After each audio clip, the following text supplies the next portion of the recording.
দুরারোগ্য ব্যাধি ক্যান্সারে আক্রান্ত হয়ে ৬ মাস ধরে রাজধানীর বঙ্গবন্ধু শেখ মুজিব মেডিকেল বিশ্ববিদ্যালয়ে চিকিৎসাধীন ৫ বছরের শিশু মোহাম্মদুল্লাহ। চিকিৎসার খরচ মেটাতে গিয়ে এরই মধ্যে তার বাবা মা নিঃস্ব হয়ে পড়েছেন।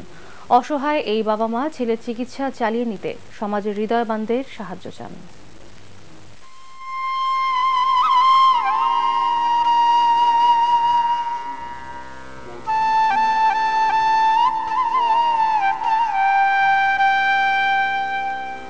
৫ বছরের শিশু মোহাম্মদুল্লাহ খুলনার ব্লুবার্ড কিন্ডারগার্টেন অ্যান্ড স্কাউট স্কুলের শিশু শ্রেণীর ছাত্র। ৬ মাস আগে হঠাৎ করেই এই ছোট্ট শিশুটির বুকে বাসা বাঁধে মরণব্যাধি ক্যান্সার। তখন থেকেই বঙ্গবন্ধু শেখ মুজিব মেডিকেল বিশ্ববিদ্যালয়ে চিকিৎসাধীন রয়েছে শিশুটি। অসুখ ধরা পড়ার পর থেকে আর স্কুলে যেতে পারছে না মোহাম্মদুল্লাহ। কবে স্কুলে যাবে জানা নেই তার। যাকে দেখে তার কাছে কলম চাচ্ছে শিশুটি। আশা নিরাশা আর অনিশ্চয়তার মধ্যে ছেলেকে নিয়ে দিন কাটাচ্ছেন বাবা মা। ও তো অনেক অসুস্থতার ভিতরেই কাটায়।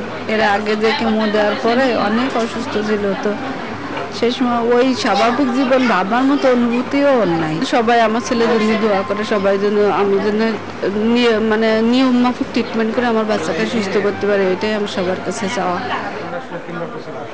চিকিৎসার ব্যয় মেটাতে এরই মধ্যে নিঃস্ব হয়ে পড়েছেন মোহাম্মদুল্লাহর বাবা মা।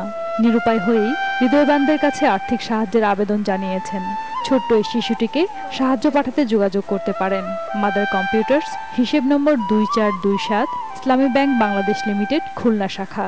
ফোন নম্বর 01931267259। জ্যোতিকা ঘোষ, বাংলা ভিশন, ঢাকা।